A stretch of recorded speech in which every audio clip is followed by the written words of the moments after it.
త్వరలోనే నీతో సొంతగా ఒక బిజినెస్ పెట్టిస్తాం వివేక్. జాను కోరుకున్నట్టుగా చేస్తాం. వద్దన్నయ్య,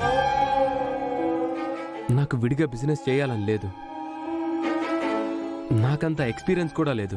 ఎందుకు లేదు వివేక్, నువ్వు చేయగలవు. నీ మీద మాకా నమ్మకం ఉంది. లేదు వదినా, నేనింకా ఎక్స్పీరియన్స్ గెయిన్ చేయాలి, ఎంతో నేర్చుకోవాలి. పనిచేస్తుంటే అనుభవం అదే వస్తుంది లేరా. ఎన్నాళ్ళని మా వెనకాల షాడోలా ఉంటావు. విడిగా బిజినెస్ చేయడం అంటే నీతో విడిపోవడమే అన్నయ్య. ఆ పని నేను ఎప్పటికీ చేయను. నా చిన్నప్పుడే డాడ్ నన్ను వదిలేసి ఎక్కడికో వెళ్ళిపోయారు. అప్పటినుంచి నేను నీ చేయి పట్టుకొని తిరిగానన్నయ్య. నీ కళ్ళతో ప్రపంచాన్ని చూశాను, నువ్వు చూపించిన దారిలో నడిచాను. నువ్వు నా అన్నయ్యవి కాదు, నాన్నతో సమానం. వదిన నాకెన్నో నేర్పించింది. నన్నొక మరిదిలా కాదు, నన్నొక తమ్ముడిలా, ఒక బిడ్డలా చూసింది. అవన్నీ మా మర్చిపోయి ఉండొచ్చు, జానుకి తెలిసుండకపోవచ్చు. అంతా తెలిసిన నేను ఏది మర్చిపోనన్నయ్య. అది కాదురా వివేక్. ఇంకేం చెప్పొద్దన్నయ్య, నేను వినను. సారీ వదినా. వివేక్,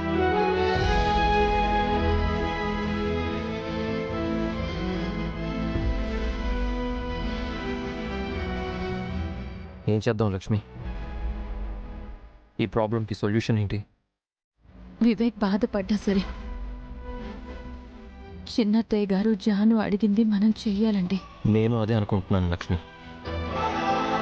కానీ వివేక్ ఇష్టం లేకుండా విడిగా బిజినెస్ పెట్టిస్తే వాడు మనసు పెడతాడో లేదో. వివేక్కి సర్ది చెప్దామండి. ఏదైనా జరిగితే చూసుకోవడానికి మనం ఉన్నాం కదా. సరే లక్ష్మి, వాడితో త్వరగా బిజినెస్ స్టార్ట్ చేయించాలి.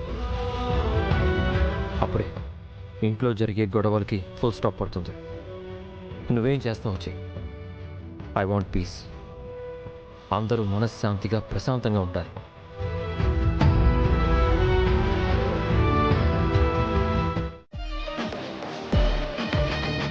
చెల్లెల విషయంలోనే లక్ష్మి తట్టుకోలేక అలల్లాడిపోతుంది. నెక్స్ట్ ఏం ప్లాన్ చేస్తున్నావు? ఆ డబ్బు దేనికి? చెప్పడం ఎందుకు, కాసేపట్లో మీరే చూస్తారు కదా.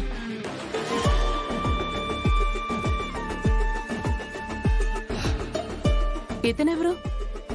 మీ ఫ్యాక్టరీ వర్కర్స్ యూనియన్ లీడర్. అవునా, నేనెప్పుడూ చూడలేదే. మీరెప్పుడైనా ఫ్యాక్టరీకి వెళ్తేనే కదా చూడటానికి.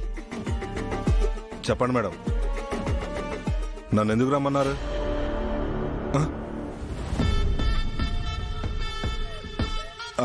ఈ డబ్బు ఎందుకు ఇస్తున్నారు మేడం? ఫ్యాక్టరీలో స్ట్రైక్ సైరన్ మోగించాలి. స్ట్రైక్ సైరనా? దేనికి మేడం? మీ వర్కర్స్ డిమాండ్స్ యాజమాన్యం నెరవేర్చడానికి. మా డిమాండ్స్ ఏం లేవు madam. Mitra sir, Lakshmi madam మమ్మల్ని బాగా చూసుకుంటున్నారు. బాగా అంటే ఎలా చూసుకుంటున్నారు? టైంకి శాలరీ ఇస్తున్నారు, బోనస్లు ఇస్తున్నారు, వర్కర్స్ వెల్ఫేర్, మా పిల్లల చదువులు అన్నీ చూసుకుంటున్నారు. అయినా సరే మీరు స్ట్రైక్ చేయాలి. కుదరదు మేడం, నేను ఆ పని చేయలేను.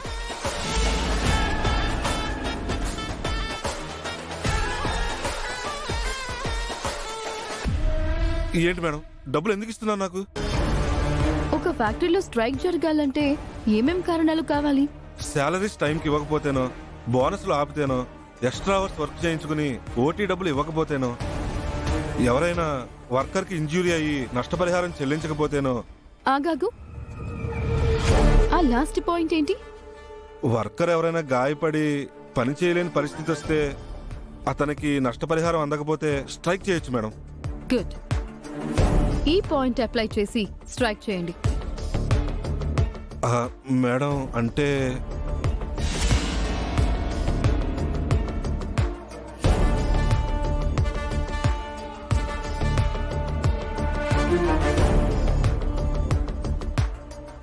అర్థమైంది మేడం, నేను చూసుకుంటాను.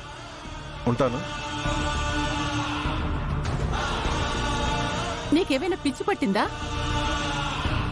లక్ష్మిని సాధించడానికి ఇంకేదో ప్లాన్ చేస్తావనుకుంటే ఆ ఫ్యాక్టరీ మూయించేస్తావా? నేను ఒప్పుకోను. Cool aunty. ఇప్పుడు ఫ్యాక్టరీ ఓనర్ ఎవరు? మిత్ర కాదు, లక్ష్మి. వర్కర్స్ యూనియన్ నుంచి స్ట్రైక్ జరిగితే ఫ్యాక్టరీ ఓనర్షిప్ మారుతుంది. మిత్ర ప్లేస్ లో వివేక్, లక్ష్మి ప్లేస్ లో మీరు ఫ్యాక్టరీ ఓనర్స్ అవుతారు. ఇప్పుడు మీకు ఓకే కదా?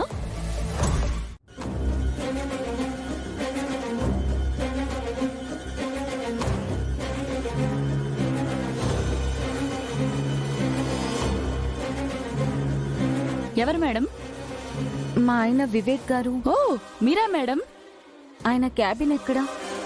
సార్కి సపరేట్ గా క్యాబిన్ అంటూ ఏం లేదు మేడం. అదిగో అక్కడున్నారు వివేక్ గారు. అదంతా మీరు హ్యాండిల్ చేయాలి. అండ్ మీరేం చేస్తారంటే మీరు ఏమండి? Excuse me. Okay sir. Janu, నువ్వేంటి ఇక్కడికి వచ్చావు? మీకు లంచ్ తీసుకొచ్చాను. ఈ కొత్త అలవాటు ఏంటి? నేను క్యాంటీన్లో అన్నయ్య వద్దంతో తింటాను కదా. మీరు తిన్నట్టే వాళ్ళు మిమ్మల్ని తిన్నిచ్చినట్టే. ఇంట్లోనే సరిగ్గా తిన్నివ్వరు.